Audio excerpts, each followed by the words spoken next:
सबसे बड़ा जो धर्म है, जो सबसे बड़ी उपलब्धि है, वह क्या है? वह मनुष्य धर्म ही, मनुष्य जीवन ही इस धराधाम में सर्वोपरि वस्तु है।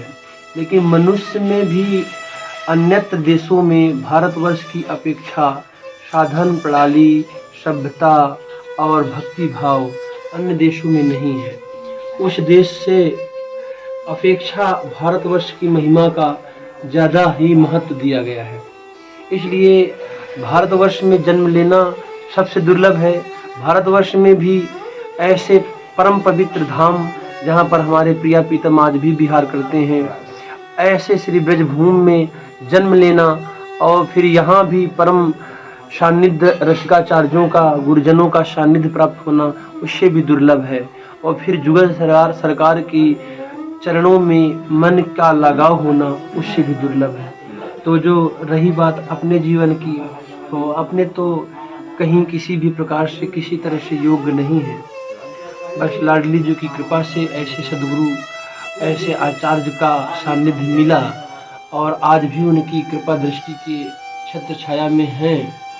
और प्रिया जी से यही प्रार्थना है, बस लाडली जी बस उन्हीं के चरणों में, जीवन भी उन्हीं के चरणों में और मरण भी उन्हीं के चरणों में हो।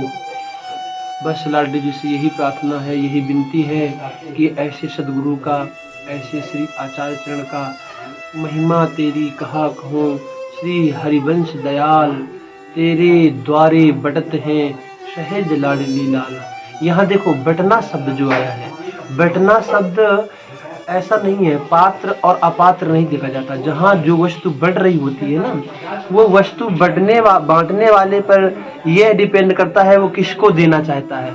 अगर वो देना चाहता है, चाहे करोड़पति को भी दे सकता है, चाहे वह रोड़पति को भी, गरीब को भी दे सकता है, भिखारी को भी दे सकता है। तो हमारे जो हरिवंश कृपालु हैं, हमारे हितजू महाराज हैं, वो हम जैसे साधनहीन नीच प्रवृत्ति वाले सर्वथा अत्याचार पापगामी पुरुष को भी प्रिया प्रीतम को सहज में दान कर देते हैं, बांट देते हैं। तो बस उन्हीं आचार्य चरणों का भरोसा, उन्हीं गुरु चरणों का भरोसा लेकर के हम प्रिया जी के चौखट में लेटे हुए हैं।